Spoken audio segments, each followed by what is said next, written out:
Alright guys, so today I'm going to show you guys and tell you guys what you need to do to have a race car. So what you need to do, first of all, is just buy a piece of shit fucking bucket, dude.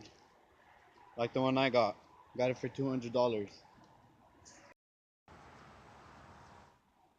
Here's a $200 bucket. Well, obviously it didn't look like that because now it looks like a race car. So it looked like a stock ass 92 Nissan Sentra. The first thing I did when I got my race car was I gutted it. Because you can't have a fast car if it's heavy. It has to be light. So this is what my car looks like gutted. Here's my car. You see no door panels, have no carpet, no door panels, no headliner, no back seats.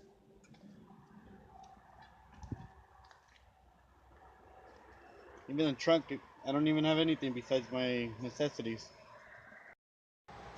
So once you gut it, you're gonna want to make it as aerodynamic as possible. And I'm gonna show you what I did to my car, how I made it so aerodynamic that it just flies. A wing on the rear, meant for a lot of downforce to the rear wheels. Then I got my rear visor tilted up. I don't know why, just for looks, but it works for aerodynamics. And then these ones just deflect the air around the car, so it just hugs it better. And I was getting too much drag here, man. I don't like it. So I just cut that off, because the air would just circulate and just slow me down. So now it just goes, it doesn't circulate as much right there. And then whatever gets trapped comes out through here, because it's a wide body.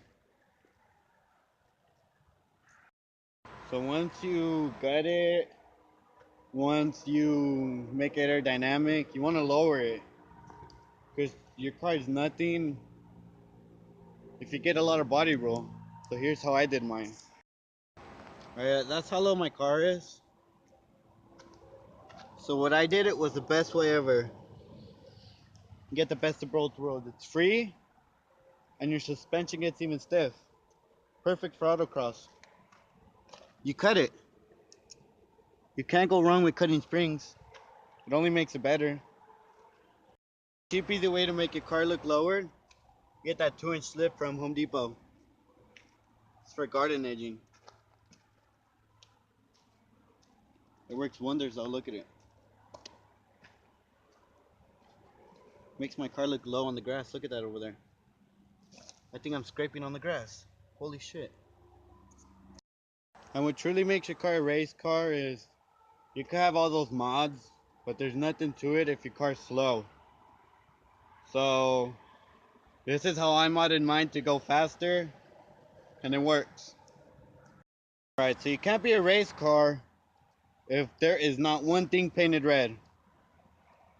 So my radiator cap is red, valve cover is red, oil cap is red, even my distributor is red. And you also gotta have a cold air intake, dude. With some vents that work. You know, a deflector to keep all that heat off your plug wires. You even gotta advance the timing as far as the car lets you go. And put 89 octane. And you know what? You just modded the engine. So you gotta mod the exhaust, cause what the fuck? You can't eat a bunch of stuff and then take a little shit. You need an exhaust on it. This is what I did. The 4-inch tip exhaust. I don't know the brand name. With the most horrendous welds ever. Surprised they don't leak.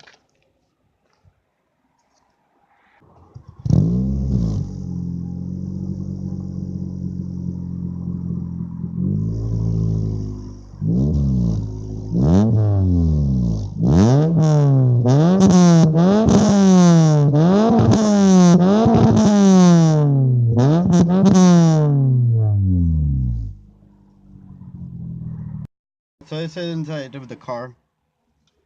There's my tachometer. Got my temp gauge, my battery gauge. Got my lights right here. It's a 5-speed. You're not really a race car until you got a check engine light. Once you got a check engine light, you know you made it to the big leagues. Well, there's my video. I hope you guys like it. Let me know what you think,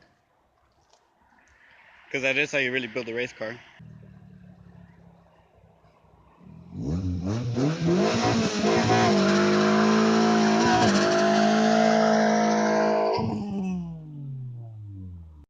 I left 2 wheels, and then it just broke up into one all the way out there.